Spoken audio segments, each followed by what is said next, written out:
Assalamualaikum adik-adik hebatku. Bagaimana kabarnya hari ini? Semoga selalu bersemangat ya. Jadi di video kali ini kita akan belajar tentang energi alternatif di subtema 3 pembelajaran 5. Nah, setiap hari kita memanfaatkan sumber daya alam sebagai makanan pokok. Salah satunya adalah singkong. Ayo kita cari tahu lebih lanjut tentang singkong. Apakah kamu mengetahui berbagai jenis makanan lain yang terbuat dari singkong di lingkungan tempat tinggalmu? Nah, di sini ada gambar olahan singkong yang bisa kita masak sehari-hari. Jadi, singkong ini bisa kita jadikan sebagai sumber makanan pokok kita. Nah, untuk singkong, kita bisa mengolahnya dengan berbagai macam olahan. Seperti yang pertama itu singkong rebus. Nah, singkong yang disajikan dengan cara direbus dengan air. Pertama, singkong dikupas, kemudian direbus hingga matang. Yang kedua, ada keripik singkong yang dibuat dengan cara memotong singkong tipis-tipis, lalu digoreng dan diberi bumbu penyedap. Yang ketiga, ada getuk, dibuat dari singkong rebus yang dihaluskan kemudian diberi gula merah dan ditaburi dengan parutan kelapa. Nah, yang keempat, ada singkong bakar, merupakan olahan singkong yang dibuat dengan cara membenamkan singkong dalam bara api. Yang kelima adalah tape singkong, dibuat dengan cara menambahkan ragi pada singkong yang sudah dikukus. Nah, yang keenam ada combro, makanan olahan dari parutan singkong yang diberi bahan oncom dan bumbu lainnya kemudian digoreng. Yang ketujuh ada misro, merupakan versi manis dari combro karena di dalamnya diberi gula merah. Nah, yang terakhir ada kue mata roda.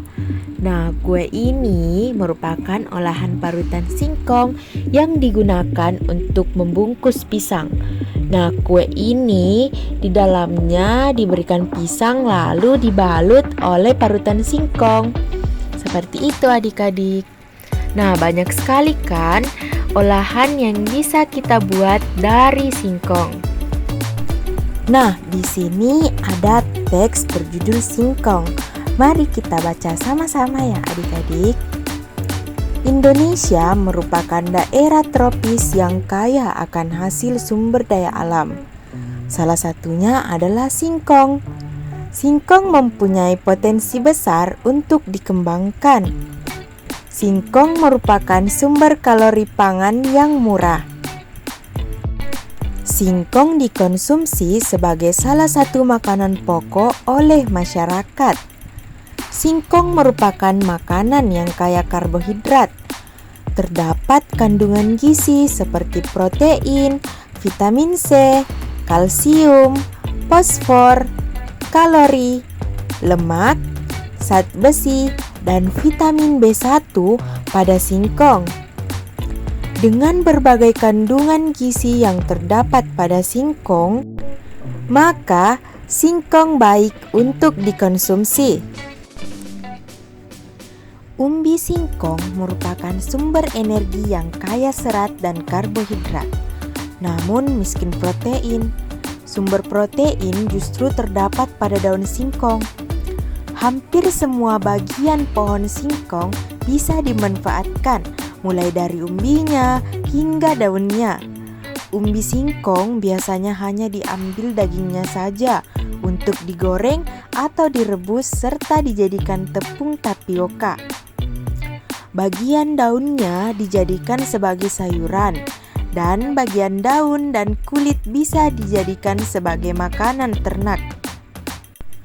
Singkong dapat digunakan sebagai sumber karbohidrat di samping beras.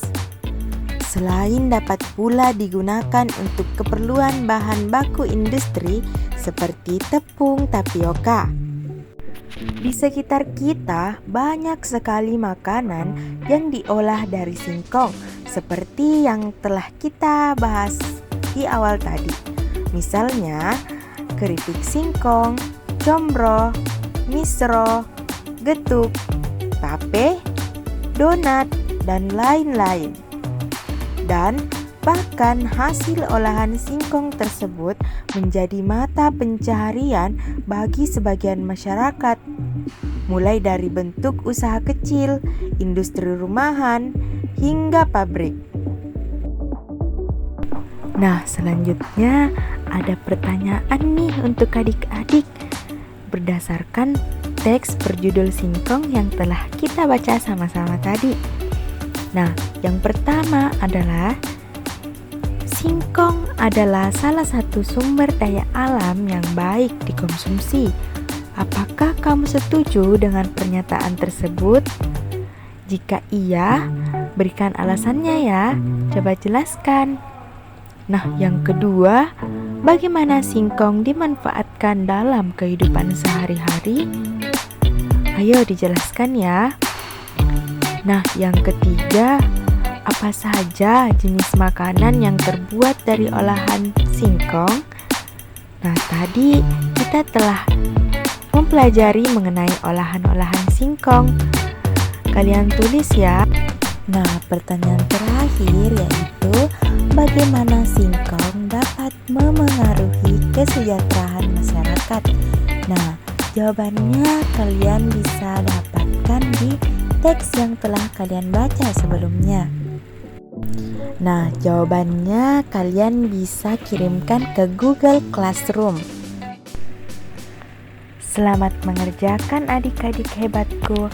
Tetap semangat dan jaga kesehatan ya. Wassalamualaikum warahmatullahi wabarakatuh.